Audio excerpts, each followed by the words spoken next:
అందుకే మనం తీసుకున్న కార్యక్రమాలన్నీ పేదవాళ్ళ కోసం తీసుకున్నాం సార్. మీరు చూసావు అన్నా క్యాంటీన్ అన్నా పెట్టాం, క్యాంటీన్ పేదవాళ్ళకి భోజనం పెడుతున్నాం.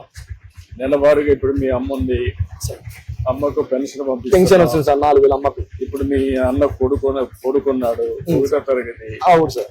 ఇమీడియట్ గా 5,000 రూపాయలు డబ్బులు ఇస్తున్నాం. తల్లికి వందనం వస్తుంది. రేపు ఇంకొక అమ్మాయి ఉంది, ఆ అమ్మాయి పెద్ద అయింది అనుకోండి, ఒకటి పెరిగిపోతే ఆ అమ్మాయికి కూడా ఆ అమ్మాయి కూడా వస్తుంది 5,000 ఇస్తాం. వస్తుంది సార్.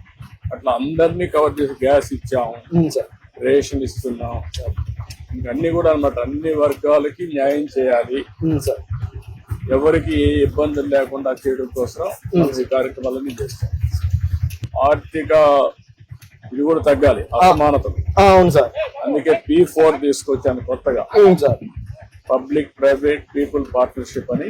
సార్. మీలాంటి కుటుంబాన్ని ఒక బాగా డబ్బులు ఉండేవాళ్ళు సార్ దత్తత తీసుకుంటే సార్ వాళ్ళు చేయూతనిస్తారు.